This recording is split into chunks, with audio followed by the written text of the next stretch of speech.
ladies, gentlemen, gamers, welcome back. We are back. Oh goodness. Once again, on a hot as fucking ballsack day. If you're a man, I feel bad for you. Because it's hot.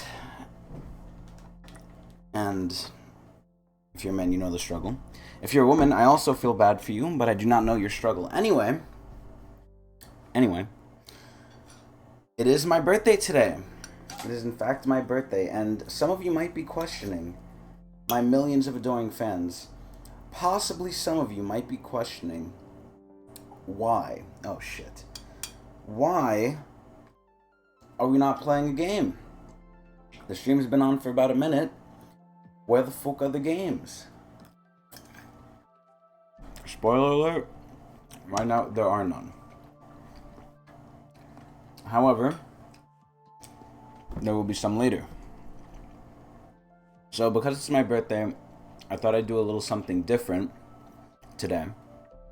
I've been meaning to do this for a while. I've been meaning to actually do this for a little bit. I'm going to be reacting for an undisclosed, unknown amount of time to some Elden Ring lore videos. Now, those of you familiar with my history with the lore, not of Elden Ring, of me, will know I've played Elden Ring, and I've beaten it, and I've gotten the ending that I want, which is with my wife. Even though it was more evil than I expected. Regardless, my mother is calling me. Let me see what she wants. Hello. Hey, happy birthday. Thank you. Okay, so you doing anything for your birthday? No. Alright. Danny says happy birthday. Oh, tell him I said thank you. Okay. Alright, so you're 24, right? Yes.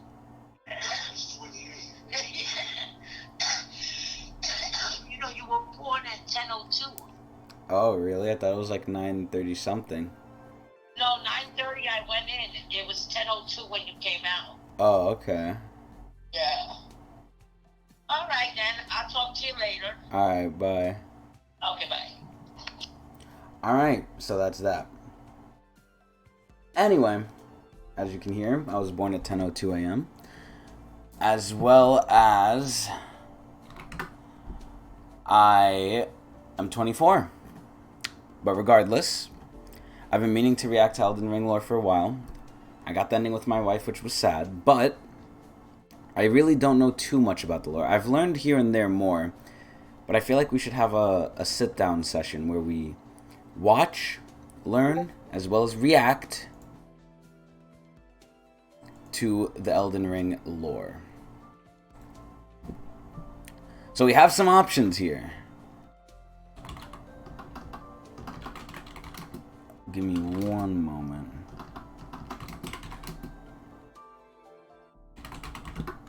Anyway, we have some options here. Now, I don't think to be going over all of these. I don't think I'm going to be doing all of these. However, we're going to be playing them at double speed. And we're going to be skipping over parts I know. Now, I've already seen some of these.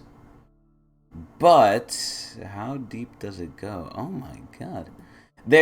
I mean, these videos are pretty fucking long, so let's see which one has the most views. 1.5, 5.4. Oh, 35k, that's not a lot. 114, 203, 3.1. Okay, so let's start with this. Now, there's probably going to be some overlap in these fucking videos. Let me pause this shit. There's probably going to be some overlap, but that's fine. We're going to be reacting, and by reacting, I mean I'm going to be sitting here eating food while we watch this shit. This video is about the story of Elden Ring. This will cover all the important characters relevant to the main story, including most bosses and some NPCs, as well as explain what happened before we arrive in the lands with... So this is the thing I don't understand, right? The main thing I don't understand, and I don't know if I need to, or I don't know if it's even going to be explained, but what the fuck does the Elden Ring do? Right? Like, this whole game, it's called Elden Ring. It's about the Elden Ring. Each of the bosses has a part of the Elden Ring. What's the point of getting the Elden Ring? Does the Elden Ring give us some sort of power? Or, like, does it allow us to rule? Like, Why can't we rule without the Elden Ring? Or is there some worldly rule that if you don't have the Elden Ring, you don't, I don't know, fucking, you're not able to rule? Like there's some magical force that makes people listen to you if you have the ring? Who the fuck knows? Between who we play as and what the endings of the game mean. Sections of this video are separated by chapters located on the timeline should you need to rewatch a specific section again. As always, spoiler warning ahead if you haven't beaten Elden Ring, I highly recommend you do that and go back, as everything after this point will be spoiler territory. Without further way, like the video if you enjoy, and let's get started. Fuck, before we get started, let me get some lemon. I'll describe what my breakfast is shortly.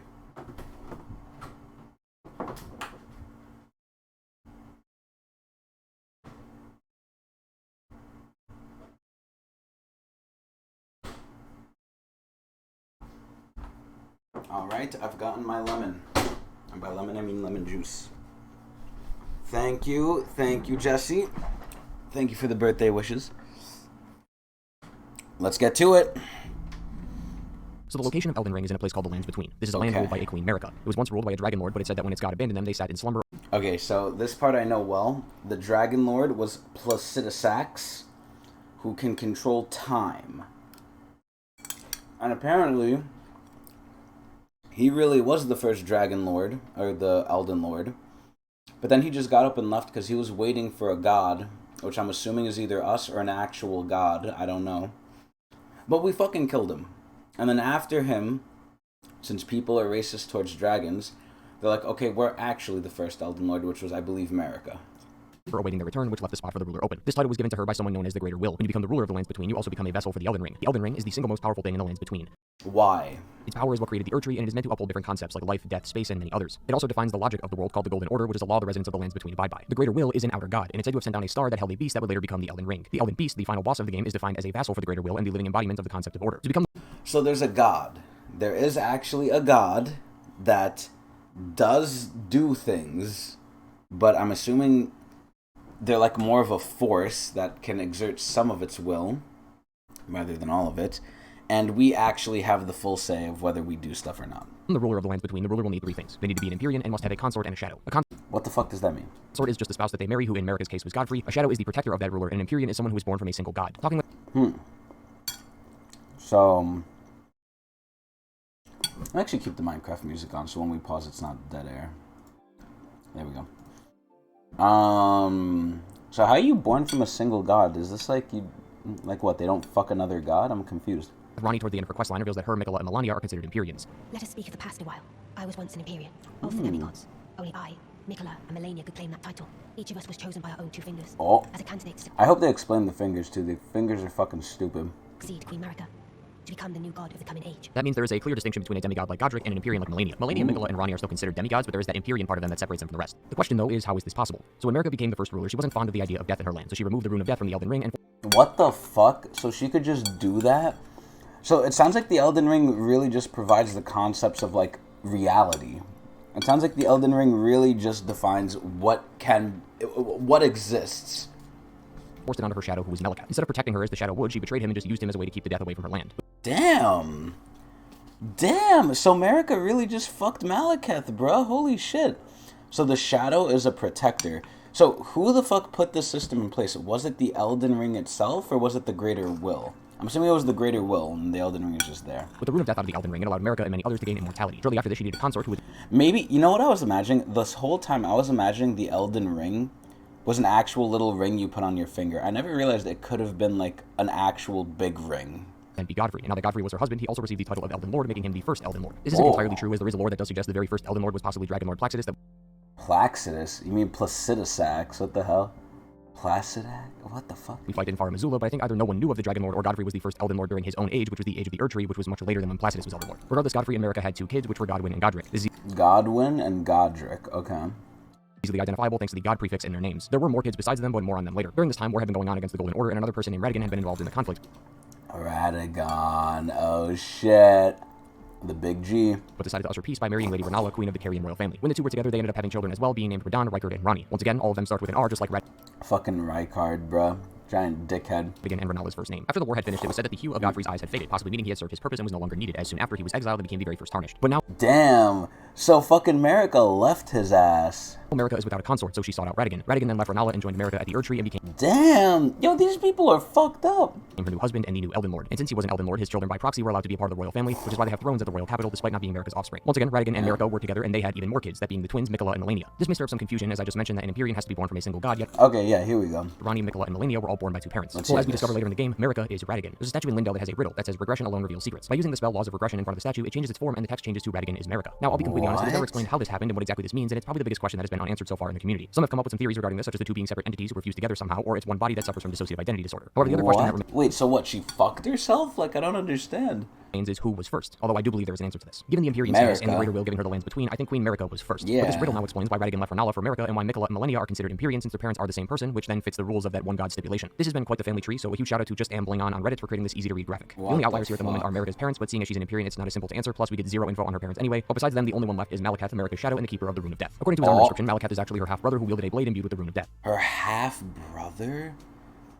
This is a good time to explain this, as if you notice from the actual description, it says Destined Death. Well, the finger reader at the round table hold clarifies that the Rune of Death goes by two names, and the other is Destined Death. The Rune of Death goes by two names. The Oh. other is Destined Death. Oh. Forbidden shadow plucked from the Golden Order upon its creation. For simplicity's sake, unless entirely necessary, I will refer to it as just the Rune of Death to avoid any further confusion. The final character of this family tree we haven't thoroughly talked about is My wife! My wife! Ronnie. Earlier in the game, a witch known as Renna meets with us. However, this is Ronnie. She's just using a different name in order to disguise her identity. Ronnie was born under Rennala and Radigan, two separate people, yet is considered an Empyrean. It's still not clear as to why this is the case, but my only working theory is that Rennala is her adoptive mother, but we'll discuss that in the bosses chapter. Regardless, it's not that big of a deal anyway, since she didn't want to be an Empyrean. This sequence of events would eventually lead to the Shattering. Damn. Which I heard was Randy's fault, but let's see. Depending on who you ask, the Shattering might be considered the greatest war ever fought or the worst tragedy the land has ever seen. Ronnie wants to be anything but an Empyrean, work against America, the Greater Will, and the Two Fingers, and devise a plan. Wait, let me see this. Okay. The worst tragedy the land has ever seen. Ronnie wanting to be anything but an Empyrean, work against So Randy did not want to be a god, kind of. She didn't want to be like America's subbin. America, the Greater Will, and the Two Fingers, and devise a plan. One day, she stole the Rune of Death from Malakath. With that power, she created daggers able to kill the demigods. On that same night, Wait, she did what? America, the Greater Will, and the Two Fingers, and devised a plan. One day, she stole the Rune of Death from Malakath. With that power, she created daggers able to kill the demigods. Oh my god. On that same night, called the Night of the Black Knives, a group of assassins called the Black Knife Assassins would kill the first demigod, Damn, so Randy killed Godric? Or Godwin? Oh my god. Yo, what's going on, Slayer?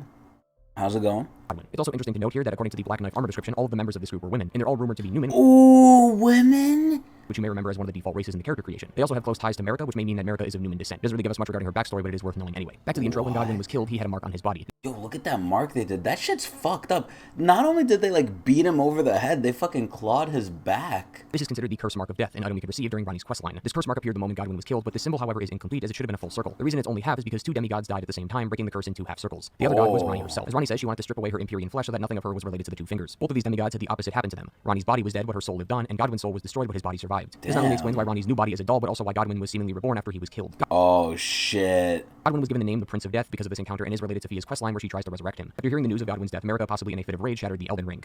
Oh my god, she got fucking pissed. One thing to remember, of course, is the distinction between Radigan and America, because America's hammer reads the tool with which Queen America shattered the Elden Ring, and Radigan attempted to repair it. This is once again left up to the community to decide, as it's never explained, but my working theory, and furthermore my theory between Radigan and America, is that originally they were separate people, but something fused them together, possibly the Greater Will. In regards Yeah, that's what I'm thinking too. I'm thinking they had to be separate. Because how the fuck... Unless she was like doing a chic sort of thing, where she was like, you know, America in the day and Radagon at night, and she was fooling around with people and living a completely double life as Radagon, and she could change her fucking genitalia. I don't know how the fuck this is possible.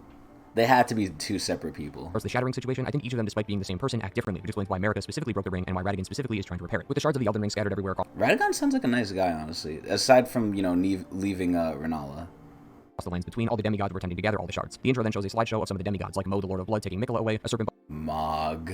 fighting a helmet which is related to Rykard, symbolizing how he became the Lord Serpent, and then the iconic fight between Melania and Radahn. The problem is that during this war, nobody won. The land was stuck in a stalemate with the demigods that were left standing holding pieces of the Elden Ring, but nobody was close. Damn, so really, they were not even good enough to beat each other. Holy shit. Alright, I'm gonna be right back, because I have to go to the bathroom, because of all the shit I've been eating. My stomach is very upset, so I'm gonna go take care of this very quickly. I'll be right back.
Ooh, ooh, ooh, ooh. Okay, I'm back. Wow. Everything today seems to be going wrong in some way or another with my Arshk.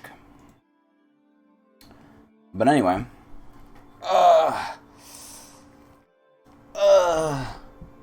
Anyway. Yeah, it's been a tough day, stomach-wise. My butt really hurts. Extremely. Like, it's burning. I don't know if that's good or bad, but it is what it is. Let's keep going. Close to owning all of them. This stalemate left things unchanged, and the land was covered in ruins, with some areas like Caelid being covered in rotten disease. Furthermore, none of the demigods of the Ancient World preferred to defend their third wife. Others land and subsequently the shards. So something was needed to break the stalemate, which is where we come in. Ooh, We the are called Tarnished. During the age before the Shattering, called the Age of the Erdtree, the golden power of the Erdtree would drop down from its branches and spread across the lands between. It blessed many throughout the land, but also refused to bless others for an unknown reason. These Damn. So the Erdtree really just said fuck people.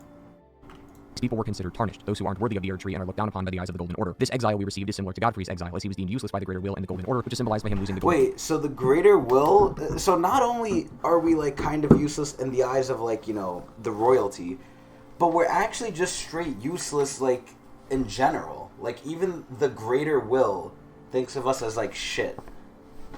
Damn. color in his eyes. We are deemed unworthy by the Greater Will, so it has no use for us in the lands between, which means we're considered tarnished and are forced to leave. But when the shattering occurred, the lands between was in disarray, and because it still wanted to hold on to its power, the Greater Will blessed the previously exiled tarnished in hopes that it will return and restore the Golden Order. It was even... Damn, so the Greater Will, like, fucked everything up, right? So essentially what I'm getting is the Greater Will did this bullshit, gave the Elden Ring or whatever to Marika. Marika was fucking stupid and did stupid shit, and I guess had Ranni. And then Ranni fucked everything up because she didn't want to take over for Marika, and now look what happened. So indirectly, the Golden Will basically fucked up choosing its people, I guess. And now everything is so fucked that the Golden Will is like, okay, not even like the royalty, the family I chose that are strong can do it, so I'm gonna give out handouts to the fucking poor fucks that I said fuck you to and hope they can do it. Cool. Even able to bless many tarnished who are dead like us. Of the other tarnished, the important ones listed in the intro are Horaloo, Chieftain of the Badlands, the Brilliant Gold Mask, Thea the Deathbed Companion, the Loathsome Gungnir, and Gideon Ulfnir the All-Knowing. Our objective as this new tarnished is to cross the fog back into the lands between, stand before the Elden Ring, and become the Elden Lord. The key here, however, is Elden Lord, not the ruler. Meaning we are never meant to usurp Marika from her position, merely bring the runes together so that everything can go back to normal. The great rules to become Elden Lord and join Queen Marika as her consort. The fingers. So were we supposed to become what Radagon became and become fused to her, or like, and fuck her, I'm assuming, and make kids? But it sounds like this sucks. Things were just gonna go back to how they were. Have willed it so. This, however, did not happen thanks to us committing the very first cardinal sin later in the game, which was the burning of the Erdtree, and more on that a bit later. So as a tarnished resident of the lands between, we are eagerly ready to take on the demigods until we're killed by the first enemy we face. But we are somehow able to get back up again. Vare, right at the beginning of the game, explains that the guidance of grace, the same light that guides us towards the bosses of the game, is what gives us tarnished life, meaning it can revive us. It's also possible that the rune of death also affects us too, since the removal of the rune is to take on the demigods until we're killed by the first enemy we face. But we are somehow able to get back up again. Vare, right at the beginning of the game, explains that the guidance of grace, the same light that guides us towards the bosses in game, is what gives us tarnished life, meaning it can revive us. It's also possible that the rune of death also affects us too, since the removal of the rune made people immortal in the lands between, which may explain our revival. For those who don't know, most if not all the Soulsborne games always had a reason as to why death was canon, so it's hard to believe that it wouldn't exist in Elden Ring 2. After exploring Yeah, that makes sense, honestly. Like, without the Rune of Death, Marika basically said fuck death, so she went against the Greater Will and removed the Rune of Death, which then Ranni stole from Malekith, her half-brother. lands between, we're run into Melina, the girl from earlier in the intro. She tells us that she will become our finger maiden since we are maidenless. Except Oh my god, my second wife. Ranny's my first wife, Melena's my second one. Later, she apologizes as she isn't actually a maiden, so she offers us a deal. If we can continue to work with her and bring her to the foot of the Erdtree so that she can meet with her mother and discover her purpose, she will continue to act as our maiden and allow us to level up. There's a lot more to Melena's story, but I'll save that for later when we discuss the endings. After some time, she will then introduce us to the Round Table Hold, the covert operation base for the Two Fingers, and a place where Tarnished champions guided by Grace can reside. Most of them, however, don't seem too keen on becoming Elden Lord. In fact, it only really feels like us and Gideon are really working towards that goal. Many of them seem to want to save shelter away from the danger outside. According to Gideon, we aren't going to get a proper welcome into the Round Table though until we defeat a Shardbear, and the first one we can defeat is Godric. But before we meet Godric, we have to talk about Margit. Margit, the Fell Omen, is a recurring character in the game as he not only shows up again in the Altua's Plateau, but also shows up at the foot of the Erdtree. Okay, so Margit, I'm confused on this, right? I know Morgott is like the current Elden Lord, but he's like stupid, right? Like I think he's tarnished and that like the Greater Will didn't like him or whatever.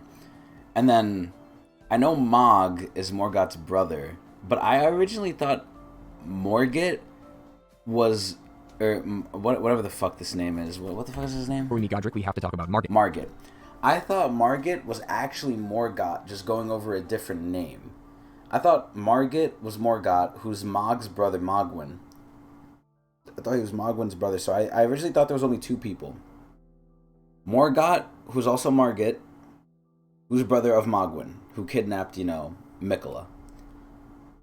But let's see. Margit the Fell Omen is a recurring character in the game as he not only shows up again in the Altua's Plateau, but also shows up at the foot of the Erdtree under the name Morgott the Omen King. Earlier I talked So he is the same guy. about children we haven't discussed yet, and that is Morgott and Mo. If you remember from before, we talked about how Miquella and Melania are twins. This is the same with Morgott and Mo. Godric's Great Rune says that Elden Lord Godfrey and his offspring were the very first demigods, and that line of children was known as the Golden Lineage. Morgott's rune says that he was a part of this Golden Lineage, and Mo's Great Rune Morgott, okay. says that him and Morgott are twins, so it makes sense that they're a part of the lineage together. However, Yeah, and they look like fucking disgusting animals. a curse afflicted both of them. Omen babies born of royalty do not have their horns cut, but instead are kept underground and imprisoned for eternity.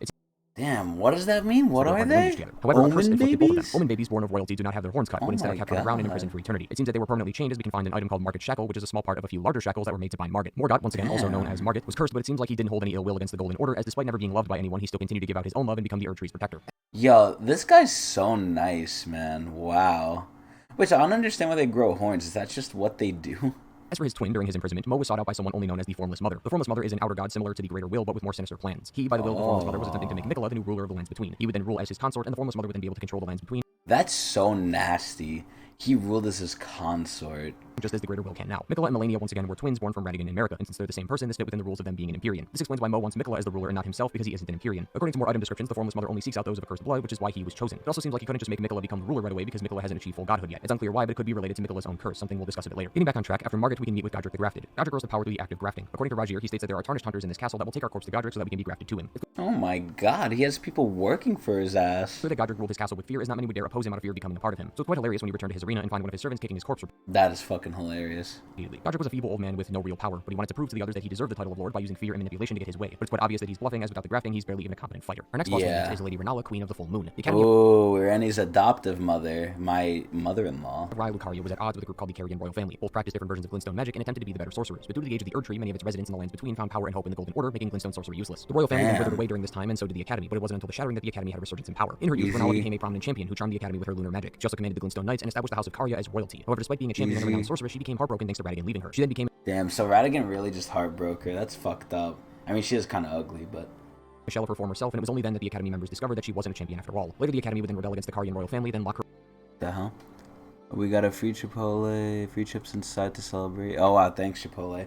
Thanks for giving me free chips and a side of guac. Cool. Or, queso. away in the Grand Library. Shortly after this, the Shattering would occur, so the Academy was permanently locked down as no one wanted to participate in the Shattering, so they were left out of the destruction. Upon entering the Grand Library, Damn, so you just said fuck that. we can see a ton of kids as well as Lady Renala holding an amber egg in her arms. After defeating her first phase, Ranni starts speaking, saying that we're trespassing and are not allowed to disturb her. As we know, Ranni is the daughter of Renala, but this doesn't make a whole lot of sense though, as Ranni is an Empyrean who was born from two parents, which leads me to believe that Renala is the The egg and its rebirth capabilities could be the answer as well. Okay. adoptive mother and not the birth mother of Ranni. Regarding this whole sequence, I also think this was a spell casted by Ranni just in case anyone had intentions of harming Renala. Not only is the boss arena completely So she likes Renala. So Ranni likes Renala.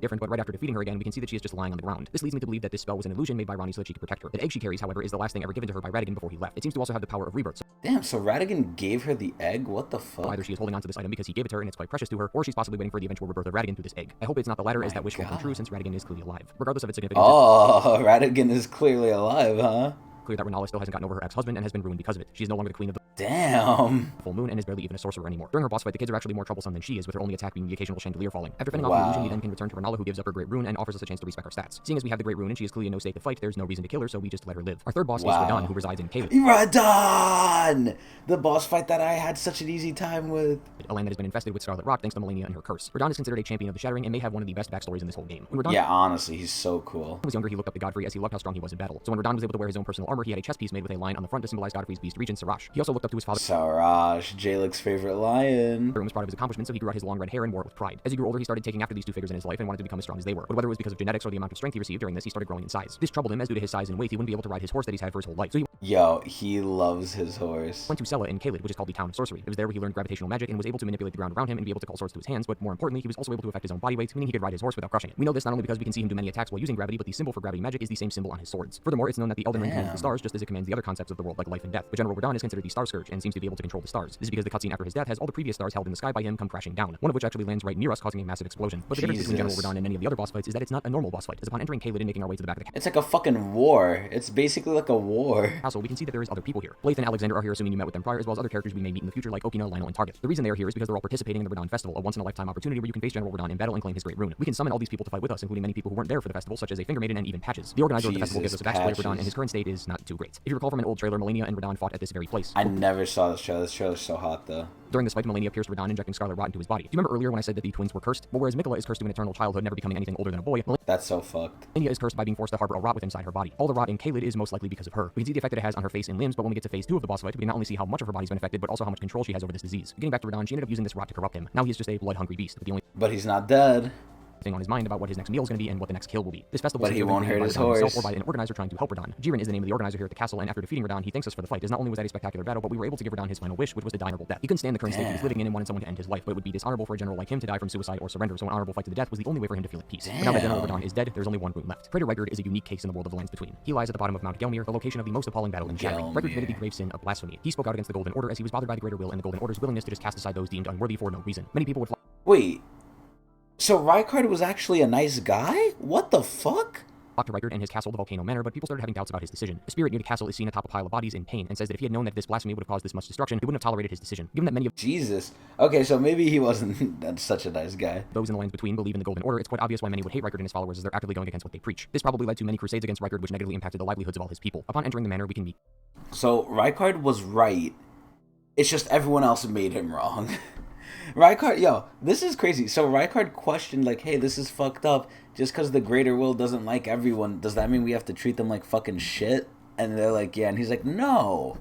But then because he left and was like, I'm not going to treat everyone like shit, the people who were supposed to be treated like shit from everyone else got treated like shit, and they were upset at Rykard. Tanith. She then asks us if we've ever harbored any doubts about the guidance of grace and the Golden Order, and if we do say yes, then she'll invite us to the Volcano Manor family. She goes on to explain that the Tarnished were blessed with grace like everyone else in the lands between, but it's clear that the Tarnished didn't get their fair share. Rykard refused to bow down to this and believes that if the Erdtree would debase them, then they're willing to go against the Golden Order, even if it's considered heresy. So as a member, our job is to seek out those who are aligned with the Erdtree and the Golden Order. This is in the form of a few NPCs we are tasked with invading, but the manor also gives us a recusant finger, which allows us to invade other players' worlds. So all the players we invade are technically the Tarnished he speaks of, which is why we're tasked with eliminating them. After a few contracts have been completed, upon coming back, we see a spirit sitting in the corner. He's preaching to the manor and hopes someone will heed his words. He wants us to eliminate the Great Serpent, the one who devoured Praetor Rykard. Seeing as it was him against the whole kingdom, since everyone disagreed with him and continued to align with the Golden Order, Praetor Rykard required more power so that he may fight on an even level. This is when he met the Great Serpent. It seems that the Serpent promised him power as long as Rykard was willing to be eaten by him. Rykard agreed and became the Lord Serpent. Thankfully, the Spirit has given us a way to defeat him by letting us know of the power that resides in the Serpent Hunter, a weapon specifically designed to kill the Serpent. The fight is quite trivial with this weapon as it should be, but during his second phase, he pulls out a sword, and as we can see from the weapon, it has moving hands, which were all from his previous victims. It's quite sad to think about all the people in their past lives and accomplishments now being withered down to nothing, as now they're just a part of the Serpent family stuck in this hell forever. We can actually talk to some of the members of the Volcano Manor after defeating Rykard, and none of them seem upset. Bernal believes that the strong take and the weak suffer, so by killing him, we prove that Rykard was weak. Tanith even agrees and thanks us for showing them how weak Rykard really was. The only problem is that Rykard's immortal. It just takes time for him to get back to full strength, and should we return to the boss arena, we can see Rykard's body repairing itself while Tanith holds him. So it seems that Rykard will eventually come back. How long that will take is unknown, but just like before, we have the great Wait, what? boss arena, we can see Rykard's body repairing itself while Tanith holds him. So it seems that Rykard will eventually come back. Wait, well, Tanith does It just takes time for him to get what? back to full strength, and should we return to the boss arena, we can see Rykard's body repairing itself while Tanith holds him. So it seems that Rykard will eventually come back. How long that will take is unknown, but just like before, we have the great rune, so currently our job is done. With all the great runes in our possession, we can travel to Leyndell, the royal capital, and go to the Erdtree. Here's where we meet numerous knights and tree sentinels, truly showing how powerful this army really is. There's also a one-to-one version of the round table hold in here. This is most likely the real round table, and the one we're taken to is just a copy, since the Shattering ruined much of the land and caused its residents to close off its walls. As we remember, Damn. So this round table was the real one. We just got the shitty, like, knockoff dollar store version. Certain people can enter the round table. It's not a building that people can just waltz right into, which may explain why on the map the round table hold is off to the very side, symbolizing that it's separate than the one in the lands between. On top of this, since we made it to the capital, Melina leaves our side since we fulfilled our deal and brought her to the Erdtree. But when we ourselves get close to the Erdtree, Godfrey attempts to stop us. This is clearly a spirit version of him, and it's possible given the golden color that it's Godfrey's remembrance from during the war So it's not actually him. before he was a Tarnished. All the remembrances we gather in-game are memories of the bosses, and these memories are all a part of the Erdtree. Later in the game, we will actually end up fighting Godfrey in his actual form, but when Yeah, and we'll actually fuck him up in one phase like I did. We didn't even die to his dumbass. Fucking what a shitty near-end boss. Godfrey sucked. we defeat him, he drops the remembrance of Horalu, not the remembrance of Godfrey, which leads me Horalu. to my previous conclusion. After him is when we meet Morgoth, and since we already discussed him quite a bit, I won't repeat myself. However, he does let us know who the thrones are for, which was Godric, Mikola, Melania, Radon, Rykard, and Ranni. He also calls them all traitors, which is quite interesting. I think it's because Morgoth believes that they are fighting so they can claim the power of the Elden Ring for themselves and become the new Elden Lord, but Morgoth, being the protector of the Erdtree, finds this a disgraceful act, as it's clear that they only really care about the power that comes with the Elden Lord title, and not about protecting the Erdtree and the Golden Order. After defeating So, essentially, what I'm getting is Morgoth wanted to actually succeed Marika and actually was willing to work with the Greater Will. The Greater Will, he served it.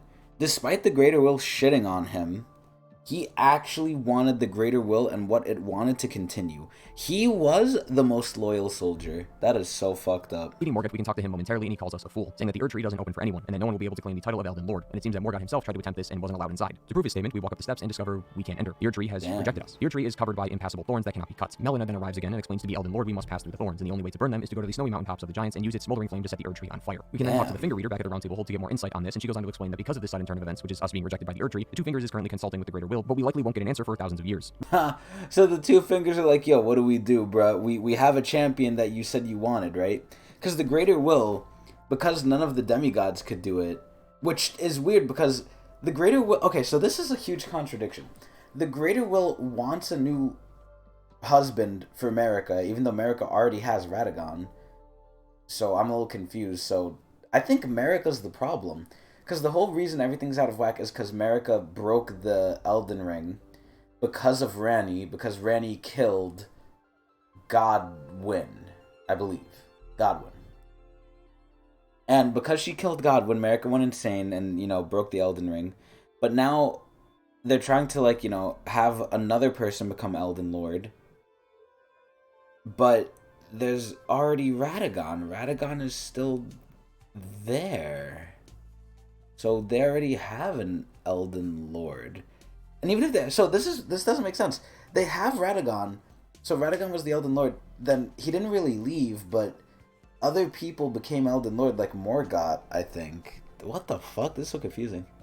We then tell her our immediate plan to burn the thorns and is shocked by the idea, claiming that the snowy mountains is not a place for mere men and that burning the Erdtree is the first cardinal sin, something the Fingers and the Greater Will never agree to. Furthermore, we then explain our next step in the process, which is to unleash the Rune of Death. When we make it to the highest point in the mountains, we talk with Melina, who tells us that she will be the kindling required to burn the tree. Earlier, the Finger Reader told us that this which we didn't do. We didn't have to do this. ritual requires a sacrifice, and Melina is willing to be that sacrifice. Before she disappears, though, she does deliver a few words and goes on to say that throughout her life she has seen death and discrimination everywhere, convincing her that the lands between is in dire need of repair. This sort of implies that she has lived quite a long life, something that adds to a theory of mine later in the game. As we touch hands once more, she takes our power and uses it and the smoldering flames nearby to create a flame big enough to set her and the tree ablaze. Afterwards, we wake up in Far Missoula. Not much is known about this place, but I believe Yeah, how the fuck do we get here? This is the part that doesn't even, make any sense. this was the temple in the sky. Throughout the lands between are ruins of a fallen city. The ruin fragments we pick up are believed to be a part of a temple in the sky, and the only place in game that fits that description would be Far Missoula. As we explore the area, we run into the Beast Clergyman again, the same one in Caelid who we give the death root to, assuming you followed through with that questline. He then attacks us since we are clearly here to steal the Rune of Death from him, and he doesn't want it stolen again. This is a nice piece Wait, but why doesn't he want it still again? Let our asses steal it. Wait, so he actually got it back? What? of foreshadowing, as soon after defeating him, he reveals his true form to be Malekith the Black Blade, the shadow of Marika and the owner of the Rune of Death. Now it makes sense why we were feeding him Deathroot during his questline, as the description reads. After the death of Godwyn, the Rune of Death spread across the lands between through the underground roots of the Great Tree, sprouting in the form of Deathroot. Malekith, being the owner of the Rune of Death, would obviously want his power back, so by consuming the Deathroot, we are giving it back to him. Upon his death, a weird object sprouts from his shadowy ashes. This is the Rune of Death, and because it's unbound, Oh my god. the lands between are now shrouded in a dark fate, and the Greater Will is not happy about that. We Oh, the Greater Will is not happy. Fuck the Greater pass Will. out again and awake in Leyndell, but now it's covered in ashes. It seems like we have a straight path to the Erdtree now, but nothing is ever simple in this game. Blocking our path is Gideon and Godfrey. Gideon appears in Godfrey's chamber, and the long-awaited fight ensues. Gideon and us have been gunning for the Elden Lord position all game, so it was only a matter of time before we faced off together, except This fucking Gideon's a pile of shit. that's not what's happening. Gideon immediately says that nobody will become the Elden Lord, and that Marika has plans for all of us, and that plan being that we struggle for eternity. So why the 17 What? part? Gideon, during his journey to obtain Yeah, so it seems like America doesn't even want to listen to to the Greater Will. all knowledge, may have uncovered some details about Marika that changed his mind. The all-knowing helmet description reads, knowledge begins with the recognition of one's ignorance, the realization that the search of knowledge is unending. But when Gideon glimpsed into the will of Queen Marika, he shuddered in fear. At the end, that should not be. Jesus. Something terrified Gideon so much that completely changed his mind about being the Elden Lord. My guess was most likely the relationship between the Greater Will and Marika, So it's probably like The fact that you have to fuse with America. Or maybe even the Elden Beast as well. As for Godfrey, he appears in normal human form this time, and we can see him holding Morgott in his arms. Godfrey then spots us and recognizes us immediately as Wait, let me see Morgott. I need to see him again. Yo, look at Morgott. He's like a little thing. Morgott in his arms. Godfrey then spots us and recognizes us immediately as the Tarnished warrior, the one who's been conquering many before him. Godfrey wants to obtain the Elden Lord title again, and since that conflicts with our goals, we have to fight him. After half his health is gone, he uses Siraj to gain more power and reveals that his true form is Horaloo, the chieftain of the Badlands. When Godfrey and the other Tarnished had been forced out of the lands between, this act was called the Long March, and when the Long March had finished, Godfrey and the other Tarnished had started their own civilization. And it was during this time that Godfrey possibly wanted to cut all ties away from him in the lands between, so he adopted the name Horaloo. However, damn, so he was originally Elden Lord, you know, Godfrey, and he became Horaloo, and I think he liked being Horaloo. Just I'm reacting to Elden Ring lore, bitch. with Godfrey finished, nothing I'm busy. stands in our way. For When we now. enter the room, we see Marika chained to a part of the Elden Ring, but eventually Ooh, look at America. America's hot. she breaks free, but her hair turns red, and we realize that Radigan is now in control. It seems to me that their bodies change when one takes control, as Marika and Yeah, like I said, yo, fucking America has some tits, yo. She is not like muscular, and she has some nice tits. She breaks But when Radagon comes through, yo, he's jacked. free, but her hair turns red, and we realize that Radigan is now in control. It seems to me that their bodies change when one takes control, as Marika and Radigan seem to have different physiques when viewed up close. Like Yeah, see, exactly. She has some fucking tata, like, okay. Marika having a skinnier body in the absence of breasts when Radigan is in control. This may not be entirely true, however, since it's quite hard to look at their bodies while you're being attacked, but this at least confirms that there are two people in one body. However, we still don't know if they were two separate people that then became one, or if it They have to be two separate people. There's no way. was always one body to begin with. After the fight is over, Radigan starts becoming engulfed in a black mist as a hand reaches out and takes him underneath the pool of sludge. Out of this sludge arises the Elden Beast, probably one of the coolest looking bosses in the Soulsborne franchise. We've Yeah, I don't think it's that cool looking. It looks like a freaking weird jizz monster. already discussed the Elden Beast in detail earlier, but as a reminder, the Elden Beast is the vassal for the Greater Will and is the living embodiment of the concept of order. But the question is, why are we fighting Radigan and the So it just wants order. So the Greater Will is literally just a dickhead that wants its way to be done. Which I guess, you know, at the end of the day, that's every god or any living being. Any living being or god wants its way that it wants to be done. Elden Beast in the first place? Remember, the point of our journey was to become the Elden Lord and be a consort for Marika, so why are they killing the one person who was able to fill that role? One Yeah, which is so weird. is possibly due to the fact that we are tarnished, and even attempting to become Elden Lord does go against the Golden Order, but it may also have to do But the fucking Golden Order wanted us to do this shit. I don't understand. Big Black Thug Shaker. Hello there, Big Black Thug Shaker. I can't see what you put because it's a link. with the Greater Will and a secret agenda that it has. It's clear that the Greater Will wants Marika as the ruler of the lands between and to have the Elden Ring repaired so the Golden Order can be stable again. But since that stalemate occurred, it needed help, which is why I called the Tarnished back to the lands between. The Greater Will more than Wait, so what the fuck? It called us back, so what the hell? likely had a plan in mind, but since we burned the Erdtree and unbound the Rune of Death, it most likely casted all that aside and just opted to kill us as we committed a cardinal sin. Regardless What of the its fuck? God's Plan Black version by Cool Memes channel? Ha! Yeah, sorry, I don't think I'm gonna play that. intentions, the Elden Beast is defeated and the Greater Will seems to have no power over the lands between anymore. It's unclear whether or not the Greater Will is truly dead though, or if its power is truly gone, as the Elden Beast is just a vassal for the Greater Will, which is much different than What a vessel. the Marika is a fuck? vessel for the Elden Ring, whereas the Elden Beast is a vassal for the Greater Will. So it What the fuck? So the Elden Ring is from the Greater Will? This doesn't make any fucking sense. acts in accordance to the Greater Will's wishes. So I think It's the a quick song? Well, I'm kind of in the middle of something, so... Greater Will still does exist in some way, but doesn't really have as much control over the lands between as it used to. Yeah, With 'cause Elden the Beast Greater slain, Will we now reach the sucks. ending of the game, and it's here where I have to be honest with all of you. I don't know all the endings of Elden Ring, and depending on when you watch this video, you don't either. Despite What the fuck you mean? This guy's making a lore video and he doesn't even know the endings? Is this guy fucking stupid? what many believe, there is in fact more than There's not even that many. Oh god, look at the giants. 4 endings in the game, and at the time of making this video, there is a total of 6 confirmed endings with a 7 still under investigation. I normally don't make these videos until everything has been discovered so we can get the full Imagine there's a 7th ending that comes out like 2 years later. That'd be funny. picture, but this could take an undetermined amount of time to figure out, so if you'll forgive me, I'd like to discuss these endings with all of you anyway. So the very first ending is the default one, that all players will be able to obtain, which is the Age of Fracture. This shows the player mending the body and runes back together and becoming the Elden Lord like we set out to do. The lands between seem to go back to normal, but is a fractured version of what it once was thanks to the Shattering and all the demigods we slayed on our path here. The next 3 endings are all tied to character quests and are the same ending but with slight alterations in 2 Yeah, which is lazy. This game is so fucking lazy, bruh. The fact that they just use the same ending, just it looks different, it's so stupid.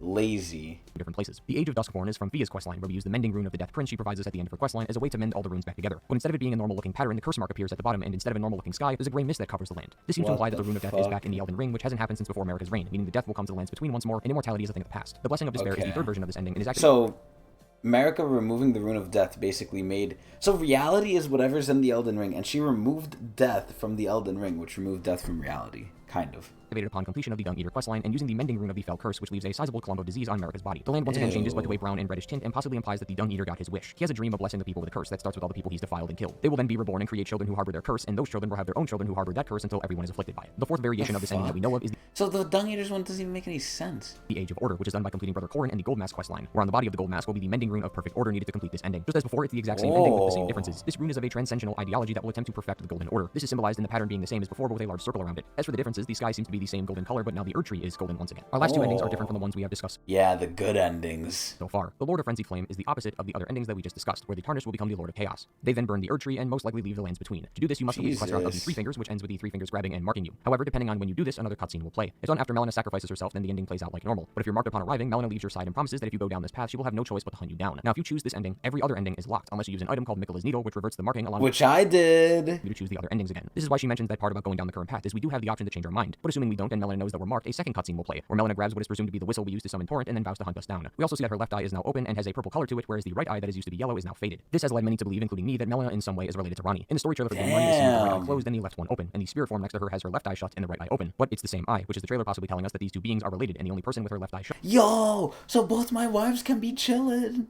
throughout the game is Melina. This could also explain why Melina seemingly appears wherever we are, as the spirit form she is just able to tell Wait, beings let are me related, see. and the only person with her left eye shut throughout the game is Melina. This could also explain why Melina seemingly appears wherever we are, as the spirit form she is just able to teleport in and out of existence. The final ending is called the Age of Stars, and it's available upon the completion of Ranni's questline. We summon Ranni from inside the Erdtree, where she then picks up and places Marika's head onto her body, just like we've done in the previous endings. She then goes on to make a promise to all the living beings and souls that exist in the world, and says that the Age of Stars has commenced, and that the 1,000-year voyage underneath the wisdom of the moon is about to begin, possibly meaning that the people are no longer bound by the forces of a god and can act on their own free will. We then become her spouse, and she becomes the new ruler, which you may be asking, how is that possible, as while Ranni was an Empyrean, she claimed to have stripped away her Empyrean flesh, so that can't make her a ruler. Well, there's a lot to unpack with this ending, and it's quite difficult to interpret given how little we actually have to go off of. I fucking love Rennie so much. But it seems that Ranni wants to have the moon and stars under control again, as it's possible this was the large governing force of the world before the Greater Will arrived. This would make sense given that she wanted to break away from her Empyrean body, and since the Greater Will is out of the picture, this concept of Empyreans is unnecessary now. This is what leads me to my previous conclusion, that the people of the world will no longer be bound by the influence of a higher power and can think on their own. These are all the endings we have so far. The seventh one, dubbed the Age of Absolute, is still under investigation. Others are also trying to figure out if it's possible to do the Age of Star ending with Melina still alive, just to see if something changes, since of course Which I did. I literally did that. Melina is still alive in my ending, but nothing happened. the growing theory is that they are related. However, at the time of making this video, none of this has gotten anywhere, so we'll have to wait and see. With that, however, we come to the end of Elden Ring, and subsequently, the end of the video. The amount of lore in the Soulsborne games is astronomical, and trying to catalog all of it then repeat it to an audience is incredibly challenging. But I think I did a good job providing a clear Yeah, he actually did do a good job. Okay, I think that actually pretty much summarizes a lot of it. Demigod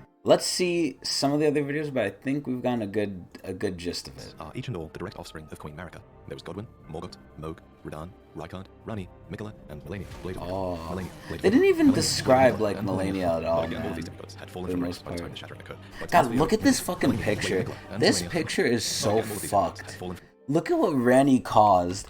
Ranni legit had them grab him, and it's girls too. That's even worse. They had like the girls grab him and just fucking carve this shit in him. from Jesus. grace by the time the shattering occurred. But in this video, I want to mostly talk about the origins of these characters, who these demigods were before the fall, and some of these demigods fell a long way indeed. Before he Jesus. became this unsightly mess, Godwyn the Golden was quite the heroic figure. He was born in a promising union between Lord Godfrey and Queen Marika, and he achieved great renown for his bravery in one of their wars, at least, the War of the Ancient Dragons. Jesus. This war began when Yeah, there's always a war against a dragon, man. Granisax? Dragon rained calamity down upon Leyndell, marking the only time in historical record that Leyndell's walls had fallen. It's not clear why Granisax first attacked, but fortifying themselves against lightning, the Knights of the Erdtree weathered his assault, and Granisax was defeated. However, this was only the beginning, and a bitter war against the ancient dragons was to follow. During this war, the Erdtree Sentinels had an epiphany that the only way to truly protect the Erdtree was to become dragons themselves, and so, despoiling the What? corpses of their foes, the grotesque Sentinels served the Erdtree, but fought with the claws of the enemy instead. Oh, in the end, the ancient dragons were shit. routed once again. In a graveyard of swords by the Stormcaller Church, the end of the war is commemorated. Damn. Here, we learn that during battle, Godwyn the Golden defeated Fortisax, called the mightiest dragon of them all. However, Yeah, my ass. Fortisax the Mightiest Dragon, more like Placidusax. kill Fortisax. Instead, he befriended him, and it was in this act that the powers of the ancient dragons truly became a part of Leyndell. After all, only those loved by dragons can survive the ordeal of cladding their bodies in lightning. So, from an unlikely friendship, an ancient dragon cult was born in the capital city, and the Knights of Leyndell learned to worship the dragons and wield their lightning. Lanciax, sister of Fortisax, even took human form to better commune with the knights. It was officially Wait, decided that what? dragons and wield their lightning.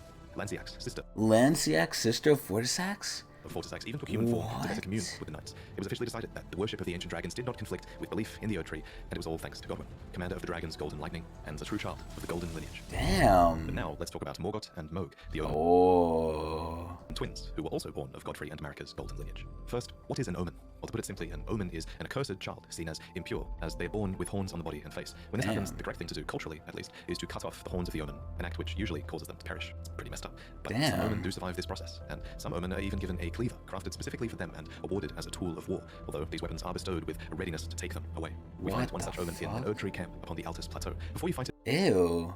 you might have noticed another omen nearby writhing in its sleep. It's said that omens see evil spirits in their nightmares, and I think this omen is dreaming, haunted by the Damn. vengeful spirits of its accursed kin. This brings us to the omen killers, who are horrifying butchers of twisted conscience. They wear these horned Ew. masks that make a mockery of the omen's nightmares, and these butchers hunt the omen and bandage their horns. Nasty. The first omen killer was named Rollo, a famous perfumer who had to imbibe a physic to rid Rollo. himself of emotion so that he could better perform his tasks. Damn. However, it seems many omen have their horns excised when they're very young. That's definitely disturbing enough Ew, that's to nasty. warrant an emotion-killing physic in my book. However, if the omen is born of royalty, then their horns are not cut off, but the omen is kept underground, unbeknownst to anyone, and imprisoned for eternity. At least they're allowed to Understandable. live, right? You would have seen all kinds of omen confined to the sewers beneath Leyndell. But why are omen considered to be accursed in the first place? Yeah, Some are honestly. clearly intelligent, so what's inherently wrong with being born with horns and great strength? Well, it's Yeah, I important to don't remember, I think, know. that this curse might only really exist in the context of the Golden Order. After all, those afflicted with omen horns are not able to return to the Erdtree for rebirth, and are said to be born outside of its grace. What? But why does the Golden Order disavow the omen, then? Well, it's hard to say for sure, but my working theory is that it's to do with the Crucible. According to this ancient incantation, Crucible. horns were once an aspect of the Erdtree's primordial crucible, where all life was once blended together. And with the exception of a couple of Crucible Knights in and around Leyndell, we know that the Golden Order has started to distance itself from most things that touch upon the Crucible. While things like What the fuck is the Crucible? horns, knots, feathers, and scales once grew on the human body and were considered signifiers of the divine, now they are disdained as impurities as civilization has advanced. We learn this from the knot, scale, and feather talismans, all of which are guarded by omen or dropped by omen killers, no less. Unfortunately for the Order of the Erdtree, these once divine impurities seem to crop up in some births, whether they like it or not. Almost like it's a genetic trait, as if it touches upon the Crucible at the root of the Erdtree. What the fuck is the Crucible? And so you have to ask, is it really a curse to be born as a graceless omen? Well, as with most curses in these games, I think that depends on your perspective. In any case, Mohg and Morgoth were omen royalty, and thus they were born into a wretched mire far below the earth, horns and all. Here, Damn. they were kept under the strictest confinement. Each of them were bound with charmed shackles that were covered in roots or thorns and bathed in golden magic. It seems very few people were supposed to know that they even existed. Morgoth, for his part, renounced and despised his accursed omen blood, but his brother Mohg embraced it deeply. Oh my god. So like we said, Morgoth was like the loyal soldier. Mohg was a fucking sick fuck. Underground, Mohg stood before an outer god, a being called the Formless Mother, who craves wounds, a being capable of bestowing power upon accursed blood. In this moment, Mohg's accursed blood erupted with fire, and he became besotted with the defilement that he was born into. Here, deep below the earth, he would go on to build a dynasty of blood in reverence of a mother, something it seems he never truly had.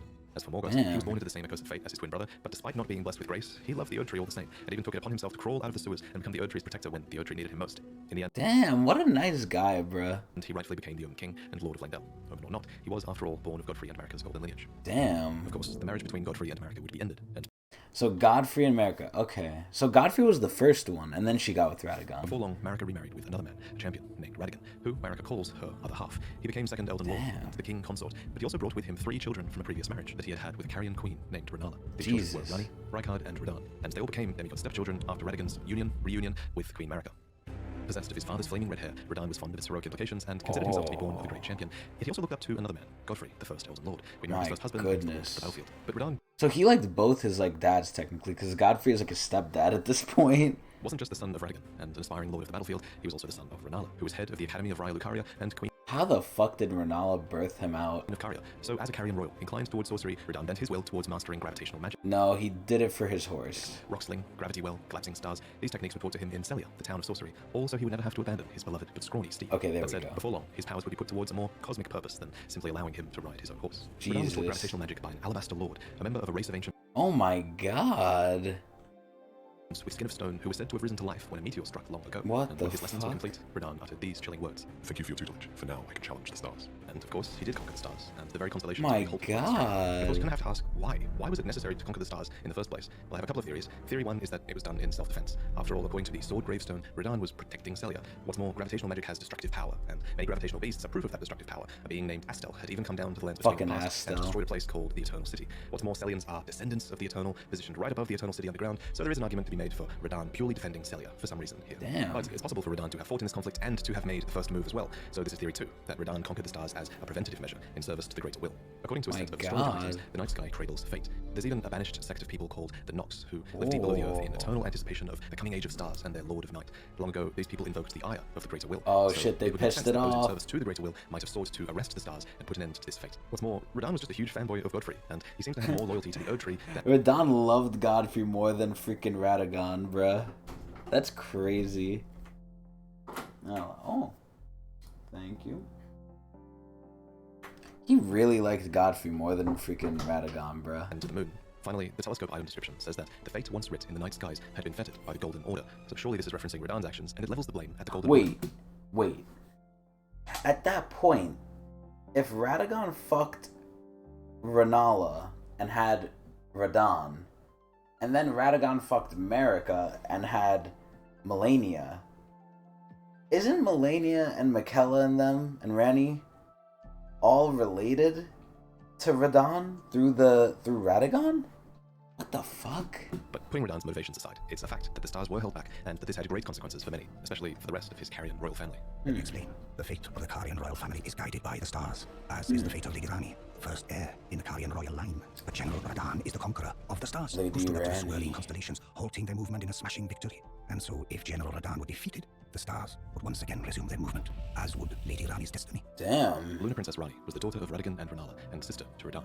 Interestingly, if you look at her true body atop the Divine Tower, it looks like she might have also inherited the red hair of Radigan. Cool detail. But unlike her brother Damn. Radahn, she quite clearly took after her mother more, who was Renala, head of the Carian royal family. But she's not the daughter of Renala. She's adopted. The Caria has this storied history, one that seems to go way back to the astrologers. In the Carian Manor, we find one of their treasures, the Sword of Night and Flame. It reads, astrologers who preceded the sorcerers established themselves in mountaintops that nearly touched the sky and considered the fire giants their neighbors. Damn. Renala herself was an astrologer, always chasing the stars in her youth. Then she met the full moon, and in time, the astrologer became a queen, establishing the House of Caria as royalty. Okay. Caria appears to have a matriarchal hierarchy, with multiple princesses and Carian knights that serve as their retainers. Yes. Now, there is only one princess, Rani, daughter of Renala. And at the time of her birth, she would have been said to inherit quite a lot of power indeed, for the Carian royal family was at its height, and her mother was not only queen, she was also head of the Academy of Raya Lucaria, having bewitched them with the enchanting power of the full moon. Damn. Leading the young Rani by the hand, Renala guided her daughter to a meeting with a moon of her own. What Rani beheld was cold, dark, and veiled in occult mystery.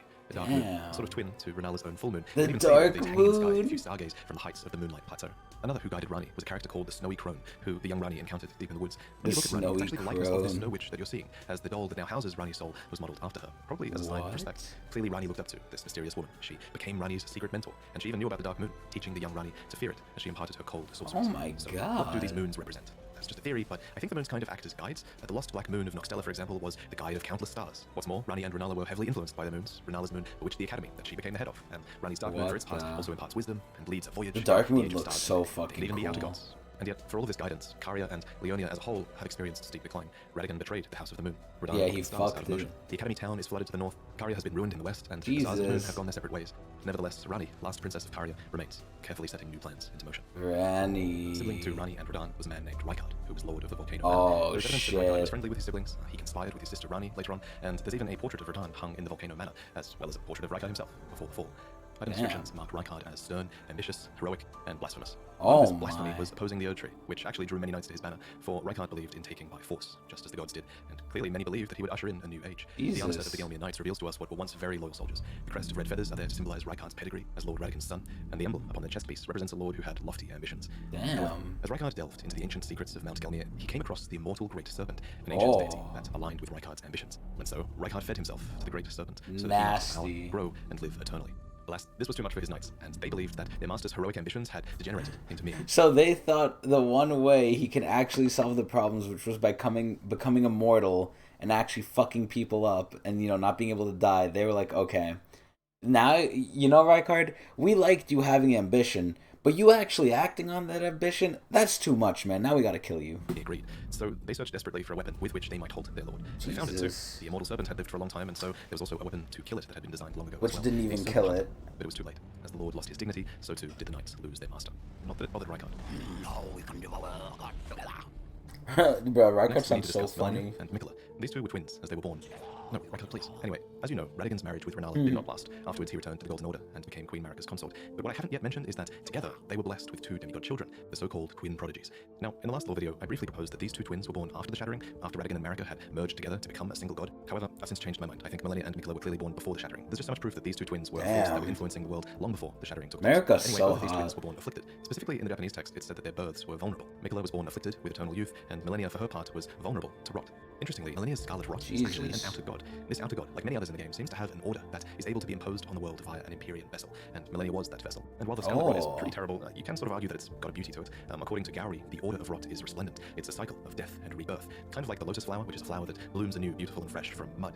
I actually have art of this flower hanging in my home. I always love the symbol of it. I actually have lots of art hanging down, and I'm going to talk about all of this artwork that you can buy at the end of the video. Anyway, Oh, so Melania shut the the Empyrean fuck was up. vulnerable to and afflicted by the Scarlet Rot. There was said to be no cure to this, and while Look fire at her and consecration tits. seemed to be somewhat effective at warding it off, Melania would slowly lose her physical self to the rot. Interestingly, old legends of the Scarlet Rot have persisted in the world for She's generations, so and we learn hot. more about the Rot God from the Blue Dancer charm. The dancer in blue represents a fairy who, in legend, bestowed a flowing sword upon a blind swordsman. Blade in hand, the swordsman sealed away an ancient god, a god that was rot itself. Specifically, this god was long What ago sealed the away in the fuck? stagnant water that is downstream of the Ainsel River underground. What? And wherever rot appears, the kindred of rot appear as well. These are pests and servants of the rot.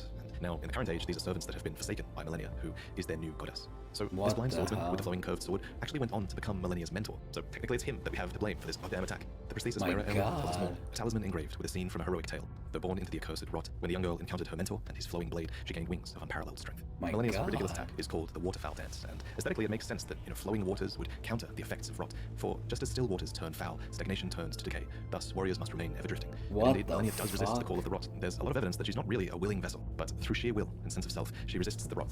Bro, Melania has to be the strongest person in the series just through will alone. The fact that she can live with the Scarlet Rot and just say fuck it, I'm gonna keep going despite being malformed, like she's crazy. And only when she is truly pressed in battle will she abandon this will and bloom into the goddess within.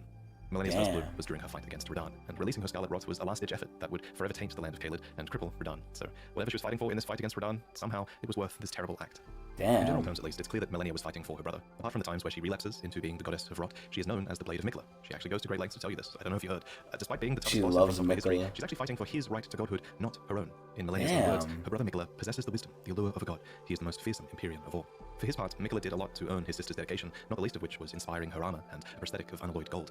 And it's not just his sister that loved Mikla. What does unalloyed mean? Does that mean like uncorruptible or something? The bewitching branch is an item that you can use to turn enemies into temporary allies, and it reads, indeed, he has learned very well how to compel such affection. For his father Radagon, Mikla fashioned and gifted to him a fundamentalist incantation called Triple Rings of Light. Radagon then returns the favor, gifting back an incantation called Radagon's Rings of Light. These interactions show some of Mikla's positive connections with his father, and also Golden Order fundamentalism. And yet, the young Mikla abandoned fundamentalism, for it could do nothing to treat Malenia's accursed rot. Oh, and This he was the liked beginning of Malenia. unalloyed gold. So, what is unalloyed gold? Oh, here we go. An alloy is a composition of metals, so unalloyed gold is pure gold, essentially, with no external mixtures. This gold apparently can ward away the metal of outer gods, and so Mikla bent a lot of his efforts towards creating an unalloyed gold needle. Specifically, this needle was crafted for his sister, to ward off the rot god, and forestall the effects of the incurable rotting sickness. We see the bond between siblings as well when we visit Mikla's Erdtree. We see a statue of a one-armed woman embracing a child, Mikla. In this place, we see the biggest example of Mikla's benevolence, the Erdtree, and the society that was built into the brace that supports it. This was a promised land, seen as a salvation to many who were shunned or persecuted, provided that they can actually laugh here, of course. And like many other Empyreans, Mikla seems to have had the will within them to create a new order, and his is an order that's somewhat modeled. So Mikla actually sounds really fucking nice. What the fuck? The biggest thing is that the Erdtree is clearly inspired by the Erdtree, but the difference is that Mikla's Erdtree is said to be accepting of all, even those the Erdtree shuns. Wow, bruh. So the nicest people so far, or the coolest, like most respectable people, have been Morgott, just because he's been fucked and he still serves it, which I think is wrong. I think what Morgott is serving, it's wrong, but it's admirable what he's still doing. It's very admirable what he's doing, but it's wrong. So Morgott's definitely up there. We got... I'm trying to think who else. Morgott's cool.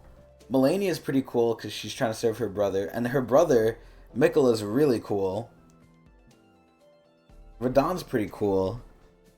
Radagon is kind of... I don't know, he kind of left Renala and fucked a lot of things up.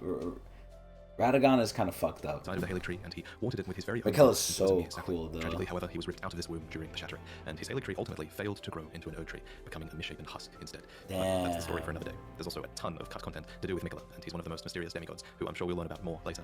But there is one more thing that I want to mention before I go. It's kind of one theory I had during making this video. So Mikkel and Malenia each have their own butterflies. Yes. Malenia's is the Aeonian butterfly, which inhabits the swamp of Aeonia, and are rumored to come from the wings of the rot goddess herself.